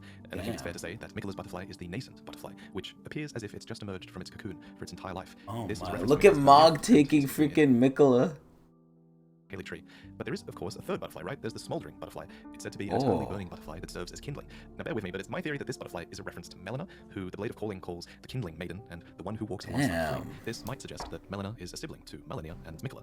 Or, as the other guy suggested, she's a sibling to, Ranni. Again, that's just a theory, but what I really want to talk about here is that, at the very least, Melina is almost certainly the daughter of Marika. We learned this a long time ago from looking at her name in the game's files, and we can further infer it from her dialogue, as she has a few lines that refer to mothers and one that says that she was born inside the Erdtree. So, her being the daughter of Marika is also just a theory, but this one is much more concrete than the butterfly one. Although the reason I like the butterfly theory is that it gives us a hint as to who Melina's parents might have been. Her parents would have been Radagon and Marika, which is to say, Marika herself alone. She's so fucking hot, man. Honestly, Melina as a character has only become more mysterious since the game was released, and I'm really only scratching the surface with this theory.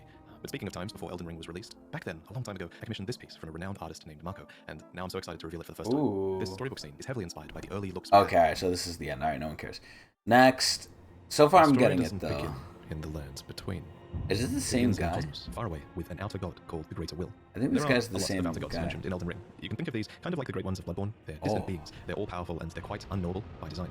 But many of these gods want to make their presence felt in the world. The Greater Will, maybe most of all. To this end, it sent a golden star hurtling towards the lands between. My The Elden Star's goodness. incantation tells us that this golden star was bearing a beast, an Elden beast. The Elden Remembrance calls it a vassal beast of the Greater Will. If you didn't know, a vassal is someone who holds land on behalf of their overlord. Obviously, this is fitting in this case because the Elden beast occupied the lands between on behalf of the Greater Will and was a living incarnation of a So the concept. Greater Will for the most time was like the main god. And afterward, it kind of fucked shit up. Hello, Thermal Cam Lab. How are you doing? Of order. As such, this beast would later become the Elden Ring. The Elden Ring itself is made up of runes of power, some great, some small, that together represent a sort of logic for the world to follow. Thus, Okay, I knew it. See, I was right. I was right with my assumption. The Elden Ring decides how reality works. the Elden Ring represents order. The true nature of this order is a subject of constant debate and research undergone by fundamentalists. But two of the key fundamentals are the laws of causality and regression. You can think of the law of causality as cause and effect, where actions have consequences, and those consequences are... What the fuck is that spell?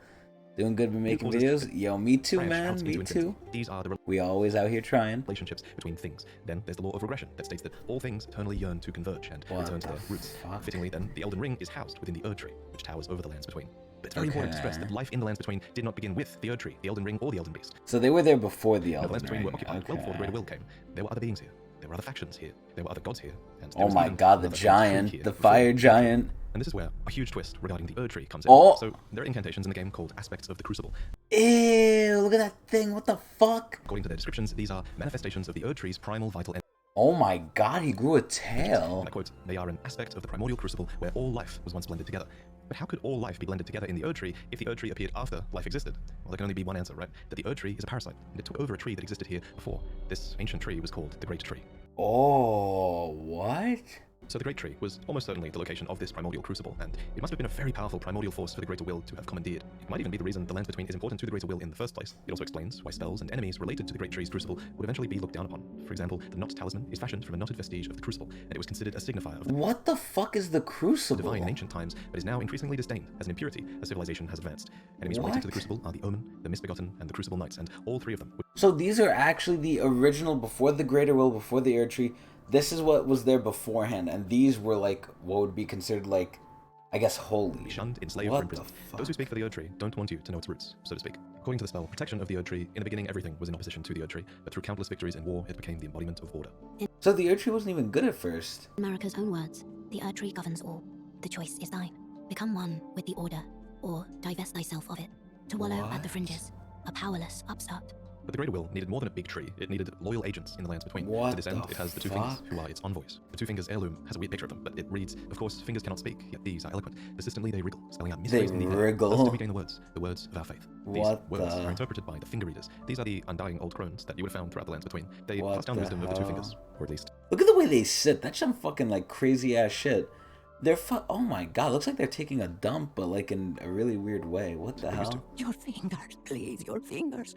I can read them. most of them appear to have lost their My purpose, and they're desperate to God. read your fingers and tell you annoying riddles, since their two fingers are likely dead. And yes, of Huh. course, there are multiple sets of two fingers. You would have found their corpses on the tops of the divine towers. Atop these towers, you lose the fingers in order to activate the true power of a great rune. Specifically, though, you are giving benediction back to your great rune. You're taking a blessing back from the two dead fingers, essentially. This is just one of many blessings that the two fingers can bestow, and my point is Oh kind of my god, look what they did to that two fingers finger. clearly have more than just influence. They have real power on some level. The Greater Will needs these powerful envoys and agents because, while it's obviously incredibly powerful, it does seem limited by a few things. First, Yeah. the Greater Will didn't come to the lands between itself. It sent an Elden beast to It seems like the Greater Will and like the Greater Gods can't actually come into our realm.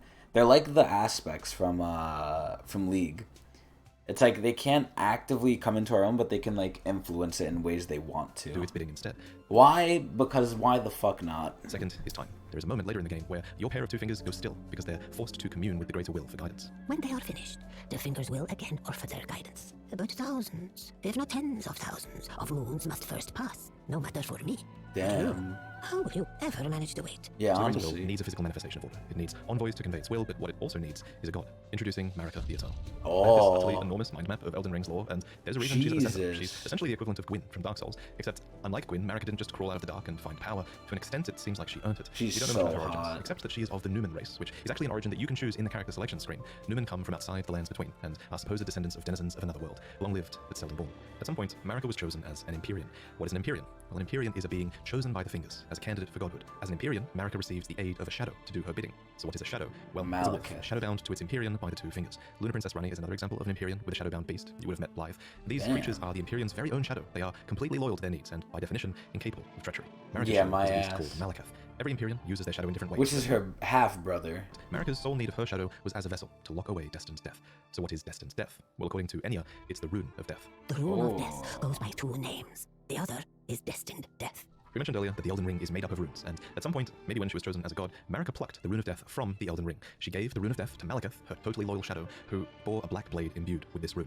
It's kind of genius, really. In a single act, she removed the concept of death from the lands between, while also commanding total control of death through her shadow, who could deliver it at her whim. Damn. Now, some of you might be asking, if death is removed from the lands between, how come I can kill this dog? First off, shame on you. Second, from a lore That's not even a dog. point of view, that dog isn't really dead. It's simply in the process of its spirit, or its soul, returning to the Erdtree. Catacomb dungeons, for example, are specifically constructed near the roots of the Great Tree for this reason, so that the Erdtree can reabsorb their ashes back into it. This process replaced the concept of a death that you were destined to have. But this random spirit outside of the Catacomb dungeon says it best. Wait, what? Hypothetical. As another example of this theory, what the fuck? I when you kill can't a even major read boss, that you shit. receive a remembrance of them. These are spirits, and they are hewn into the Erdtree. In this way, thanks to the Erdtree's grace, their spirits are immortalized, in a sense. This new form of death also explains what's happening when you summon spirits. From ash and return to the Erdtree. Okay, I'm gonna go get some water. I need more water while I'm fucking reacting to this shit. What the fuck? This is confusing.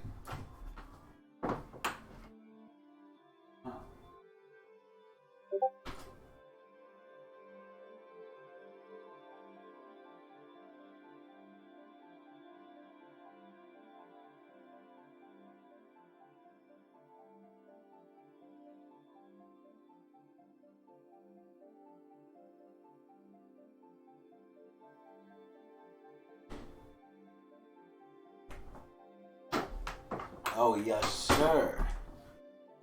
Oh, yes, sir. We are back. And I have some nice cold water. However, some spirits never return to the Erdtree, and they rise within death. The walking skeleton. So this was the new order. And it's important to stress that it was in this moment, when the Rune of Death was removed, when Destined Death was taken, this is when Order became the Golden Order. The forbidden shadow plucked from the Golden Order upon its creation. Specifically, this was Marika's Golden Order. So not only did she become a god and a vessel for the Elden Ring, she became renowned as Marika the Eternal for her removal of Destined Death. So she's an immortal bitch bitch now. now. Her reign as well. However, Marika had more than just death to conquer. She had wars to fight, as the world was occupied by many forces. Placidus There was war with the Stormlord, who likely ruled over Stormvale. There was a war with the Giants, who were masters of the flame that could burn the Erdtree. There was war with the Ancient Dragons, who incidentally had stones that could twist time and thus slay a god. And finally, there was war brewing with the Carrion royalty, who had previously obeyed laws which contravened the Golden Order. Damn. Thus, sort of similar to how the Greater Will needed an Empyrean to enforce its will, Marika herself needed someone to wage war. So there was to be a husband, a consort, an Elden Lord. The man chosen was Horalu, a ferocious warrior who became known as the Lord of the Battlefield. His crown was warranted with strength, and while it was for this strength that Marika married him, he was also required to take a vow to conduct himself. Yeah, he had not to be a savage. Rage within, Horalu took the beast regent Sarosh upon his back. You'll notice this is another example of a beast being given for the purpose of serving order. Thus, in this moment, he went from being Horalu, warrior, to Godfrey, first Elden Lord, consort to Queen Marika, and a certified demigod. Okay. Godfrey and Marika had 3 demigod children together. There was Godwyn Elden, who you saw being killed in the opening trailer, and there were also the reviled Omen twins, Morgoth, who guards the Erdtree, and Mohg, who became Lord of Blood. You might think that Godric was another demigod child, but he actually wasn't. Instead, he was probably descended from Godwyn. Anyway, we'll talk about the demigods more in detail in another video, so subscribe for that. But for now, just know that Godfrey and his offspring were the first demigods, henceforth known as the Golden Lineage. In his wars, Godfrey led his 16 Crucible Knights into battle, who were named so for they fought with the primordial powers of the Erdtree. Their incantations were aspects of the Crucible itself, and they likely fought giants, dragons, the Stormlord, and more, to usher in their age, the age of the Erdtree. In Marika's own words, hark, brave warriors. Hark, my lord Godfrey. We commend your deeds. Guidance hath delivered ye through each ordeal to the place ye stand. Put the giants to the sword and confine the flame atop the mount. Oh my god, they want to kill the giants. With life. Brandish the Elden Ring for the age of the Erdtree. The Erdtree would go on to be largely seen as a blessing for all of those in the lands between, especially those close to it in Leyndell, the capital city of the Erdtree. The tree bestowed blessings. For example, the dew that dropped from its branches were like jewels. The bloom dew. It's a constant reminder of order, and its roots reached far and wide, relieving many of the burden of death. In fact, Erdtree burial was one of the highest honors a hero could receive. Oh my one by one, god. the previous factions of the world fell. The giants were put to the sword, and their fell god was killed by Marika. So fucking Marika just like fucked shit up. In that fierce retaliation. However, I think the House of the Erdtree encountered the most trouble against the land to their southwest, Leonia. Here, the House of Leonia repelled their offensives time and time again. And I mean that literally, because there was not just one but 2 wars fought here, and in both of these, there was no victory for the Golden. Damn. And I suspect it was probably because of these lobsters. These damn things can snipe you from like a mile away, and it was probably because of the Carrion Knights, who, according to their weapons, were So fucking Marika's a bitch.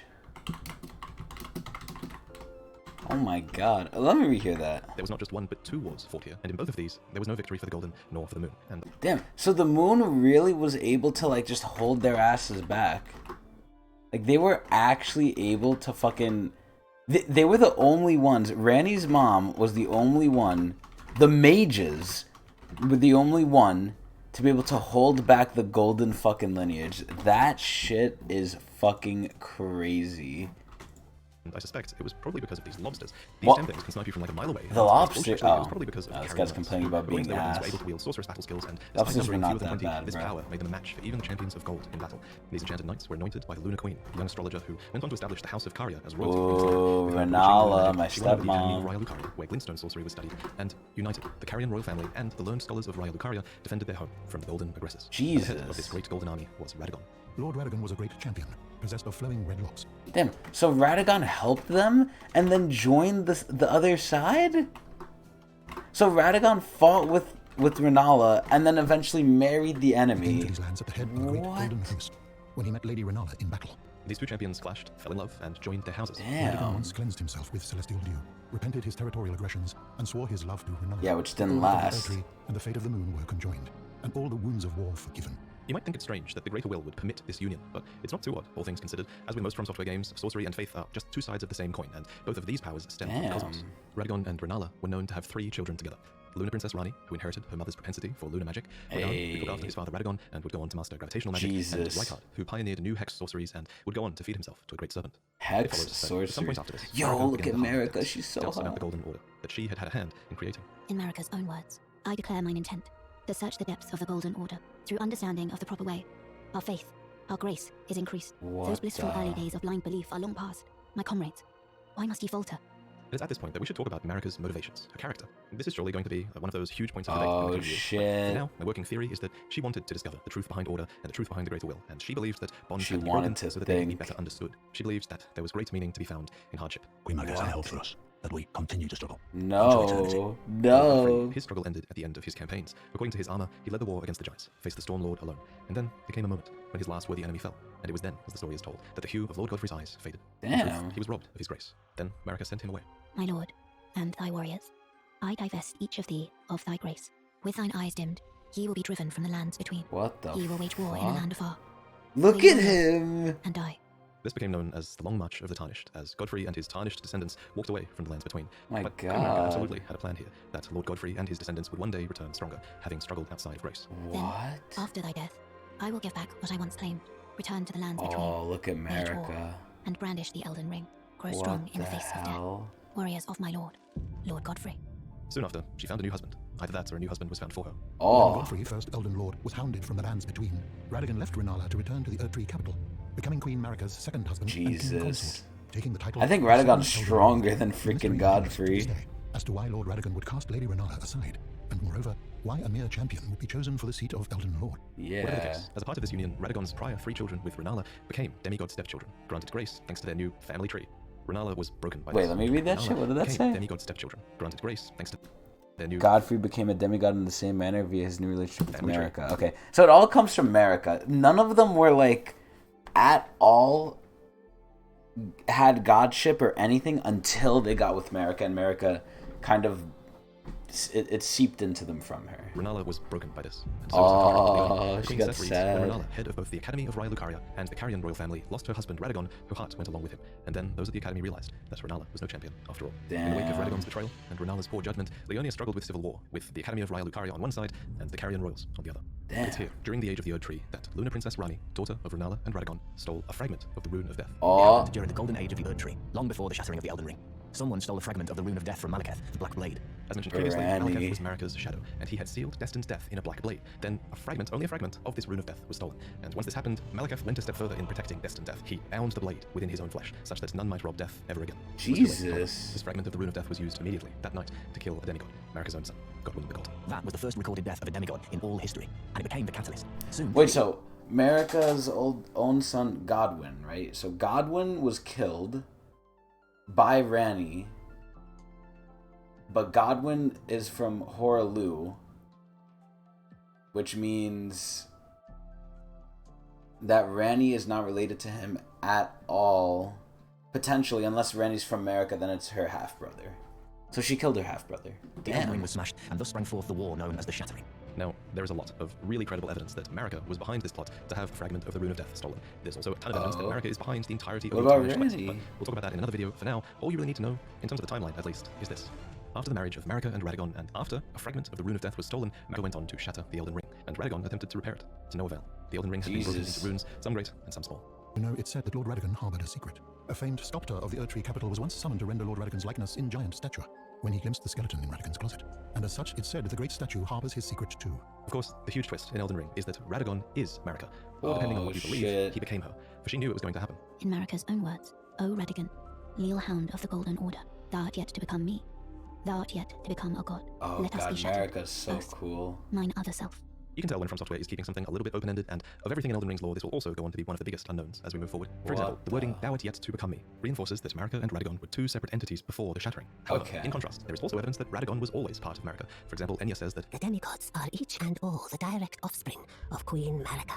But how can this be if Radagon married Renala and had those demigod children? Yeah, the only way it makes sense is if honestly. Radagon was always Marika and he just went over there to seduce Renala long ago. Yeah. I'll present more concrete theories in the future, but on this matter, the most important thing is, what do you think? Well, you can figure out a ton of What Elden the Ring story. fuck? Not all of I it. feel like they made this story not even wanting some parts to make sense. They really just left it open-ended.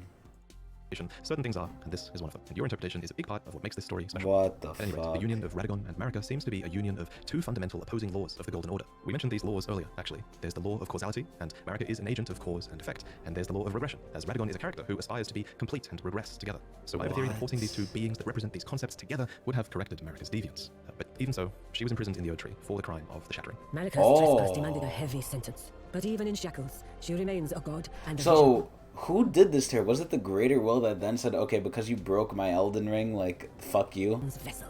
The conjoined Radagon and Marika even had two demigod children of their own, Mikola and Millennia. These two children were born afflicted. Mikola was cursed with eternal childhood, and Millennia harbored a horrific rot within. Even so, these two children were both chosen as Empyreans. They were immensely sacred beings, and eligible to inherit godhood from the Greater Will. Perhaps the Greater Will was just desperate to find a worthy successor, and indeed in the Shattering. So, doesn't Empyrean mean you can only get godhood from the Greater Will? It doesn't seem like it is, because it seems like if you're an Empyrean, you can get godhood from any greater being, like, you know, the Formless Mother and the God of Rot, in Millennia's case. Like, it seems like if you're an Empyrean, you can get taken by other gods. However, to even become an Empyrean, you have to be from a god already. So it's basically like the other gods jacked the Greater Will's, like, offspring. So the Greater Will gave Marika godhood. Godhood from Marika seeped out to her children and whoever she became husband or, you know, wife to, their husbands, her husband. And it seeped out. And because they're, like, able to get to godhood now, it's not necessarily only the Greater Will that they could start serving, it's other gods too. But it came from the Greater Will initially, but it could be the case with other gods too, where if you're born from, like, you know, Mogwyn, and Mogwyn has the, even though he's not really chosen by the Formless Mother, but let's just say he was from the Formless Mother, you can, from the Formless Mother, become an Empyrean and then potentially get taken by the Greater Will. Shattering war to come, many try to claim the shards of the Elden Ring. This is and crazy. They try to take the throne. I love Including, lore of course, like the this. Tarnished, who return from their long march at long last, which we'll talk about in the next main lore video. I should probably also mention here that if you become a patron, you'll see upcoming lore videos early. Okay, alright, no one cares. Alright, let's see the other two. Demigod children and stepchildren of Queen Free, the me first see. Elven Lord. It's likely that Godric the Grafted was also a descendant of Godfrey's golden lineage and could be the son of Godwyn himself. During the Okay, so now there's just a lot of different fan ritual before becoming the speculation. Prince of Death and then used after. Like, Morga, disgusting sewers, both of Mog, which were shackled, forced to stay in Rykard, the sewers, even if they wished to leave. But it looks like both of Ranny. Let's hear powerful sorceress Ranny's. that was taught magical spells by the Blue Snow Witch. I think we pretty much know When we first everything, find Ronnie, though. she introduces herself as her teacher Renna, likely to hide her true identity, as she doesn't know whether or not to trust us at this point quite yet. A pleasure to meet thee, Tarnished. I am the witch Renna.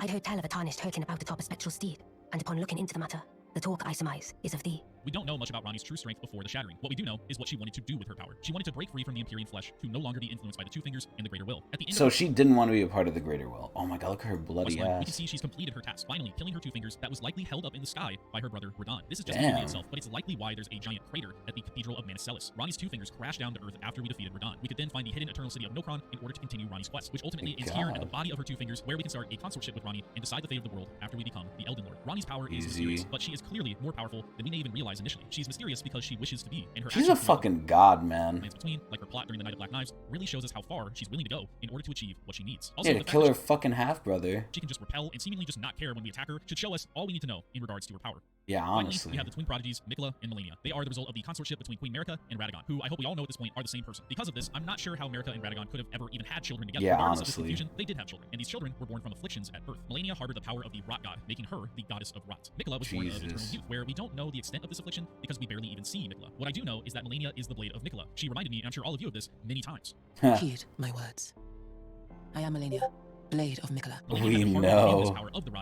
I love the way she puts her arm on. The way she puts her arm on is like so fucking cool. She's like, nah, I'm not done. However, Malenia knows what can happen if the rot is freed to spread. This is just speculation on my part, but Malenia was likely chosen to harbor the rot god in order to stop its spread throughout the world. Mikola created the unalloyed gold needle in order to stop the meddling of the outer gods, which the rot god is one of. We can use this needle to tame the flame of frenzy in the Dragon Lord's boss room if we wish, but he also made unalloyed gold to help his sister's constant pain of holding back this rot. Malenia likely struggled throughout her life with this affliction. She found relatability with those harbored at the shaded castle. You will witness true horror. Briar gazing at a portrait of Malenia. In my opinion, Elmer was likely obsessed with Malenia since they had a similar burden to bear. As we read from the Mirai robe item description, that the sons of House Mirai are all sickly born. Little wonder that Malai Mirai would be so beguiled by the beautiful and fierce goddess who was born into rot. They took Malena's unalloyed gold in order to create prosthetics that Malenia could use in battle, not only to increase her strength, but to also hold back the spread of the rot she holds. Okay, However, so the unalloyed occasions, gold Malenia was helped forced her. to unleash the scarlet rot in order to try and defeat her opponent. The first was against, of course, Radon. She found his strength to be too great to defeat on her own, so she decided to let go. And So she needed to cheat. The full power of the scarlet rot. After this, she was taken back to the Erdtree by one of her soldiers to rest and recover next to Mikola. Mikola was nowhere to be found, and we are the next person she fights against and allows the scarlet rot to bloom once again, turning her into the rot goddess. Mikola's attempts to cure her sister of this affliction had failed, as Mikola was removed from the Erdtree, which is theorized to house this cure for her. Unfortunately, Mikola's removal from the tree halted its growth, and Mikola's soldiers can be seen searching for him in a panic, as he is beloved by almost all in the lands between. Mikola's power is so broken. Here's what we do know. Mikola created the Erdtree after he realized that the Erdtree could not help cure his sister, Malenia, of her scarlet rot. So basically, Mikola was like, man, if the Erdtree can't do it, I'm gonna do it myself. It was also known as a refuge for the Albinorix and the Misbegotten, as they were being degraded and slaughtered throughout the lands between. It's also theorized through cut content that Mikola is Saint Trina, otherwise known as the god of slumber. Lance McDonald made an amazing video showing us this cut content, and I urge you all to go watch his video, which will be linked in the description. We also know that Mikola was well loved by his father, Radagon, who gifted Mikola with the Rings of Light incantation, which reads, one of the incantations of the Golden Order fundamentalists, a gift of gratitude to the young Mikola from his father, Radagon, and yet Mikola abandoned fundamentalism, for it could do nothing to treat Malenia's accursed rot. This was the beginning of the unalloyed gold. Mikola is the #1 character I want to learn more about, but unfortunately, not even Moog can get any response from this young Imperial. Damn. Thank you all for watching the video. Not even Moog. Okay, yeah, so most of the stuff we know already. Refining and enhancing their trade. From Software utilized their talented director, Hisaka Miyazaki, to territorial conquest, and married Queen Renala. After America's first husband, Godfrey, the sky, the surface, the underground. To help lead the greater will. You know, it's said that Lord Radagon harbored a Okay, we're not gonna fucking watch all this. Alright, so overall, pretty cool shit. We spent like an hour and a half doing this, not bad. So, I'll leave it here for now. That's the nice little Elden Ring lore reaction. I definitely learned a lot. I definitely knew a little bit, but it sheds some light, especially on Ranni and how evil she is. But how much, like, the Golden Order isn't really, like, good, and how the Greater Will isn't necessarily good. It's not necessarily bad, but I think it's the people that make it bad. As always, the common theme is the people make things bad, for the most part. Like, America kind of went crazy shattering the wing because of Ranni, and Ranni just, you know, was rebellious because the Golden Order wanted things and she didn't want those. Which is like me with work tomorrow. But anyway, that's going to be it for now. I'll be right back if you're in the stream live. I'm going to post this on YouTube. But if you're in the stream live, I should be coming back very soon, in like the next couple of minutes probably, to play some League of Legends. So if you're into that, for my nice little birthday stream, which is really no different than any other stream, any other day, stick around and we'll do that. So I'll be back.